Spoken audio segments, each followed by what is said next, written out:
With the trailers that we have received for Breath of the Wild 2, I think that it is safe to say that Breath of the Wild 2 could be the darkest Zelda game yet. What, however, makes me think that this game could be the darkest Zelda game to date? That is what we are going to be unpacking in today's Breath of the Wild 2 video. So, let's discuss how Breath of the Wild 2 could become even darker than the previous games that we have seen, like Majora's Mask and Twilight Princess. So, in almost every single trailer that we have gotten of Breath of the Wild 2, it is clear right off the bat that this game is going to be dark. With some scenes that we have seen of just the decomposed looking Ganondorf to what could be the death of Zelda, this game seems to be very dark, and I don't think it is a stretch to say that this could be the darkest Zelda game yet.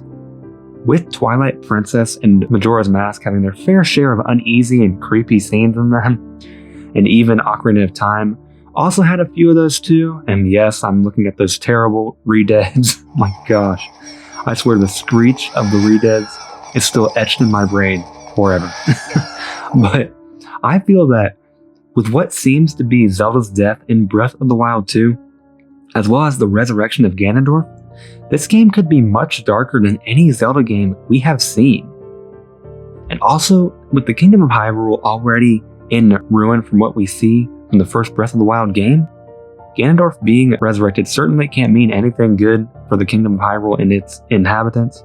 So, with Ganondorf resurrected to his full power, the people of Hyrule could be in grave danger.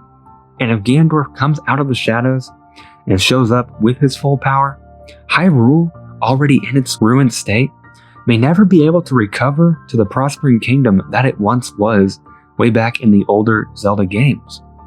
So Hyrule actually could probably stay in a dismal state for the rest of time. And this could certainly make Breath of the Wild 2 the darkest Zelda game yet. Secondly though, I want to talk about Zelda.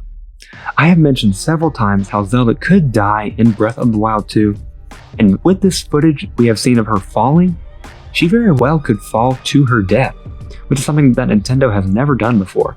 They have never killed off a major player in the game, and I'm not saying it's for certain or that it's gonna happen, but it's very likely that this could happen. And also, if my theory from last week holds up and Link could die and have to be resurrected, then this game could really have an eerie and otherwise somber tone to the game and really make it one of the darkest Zelda games ever.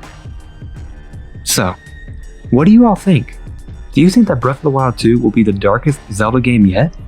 Let me know down in the comments what your thoughts are on this. Also, if you love The Legend of Zelda and want to stay up to date with all things The Legend of Zelda, including Breath of the Wild 2 and anything else Zelda that comes out, then smash that subscribe button for more Zelda content just like this video every single week. Thank you all so much for watching today's Breath of the Wild 2 video, and I will see you all next week in a brand new Zelda video here on the Zelda Corner.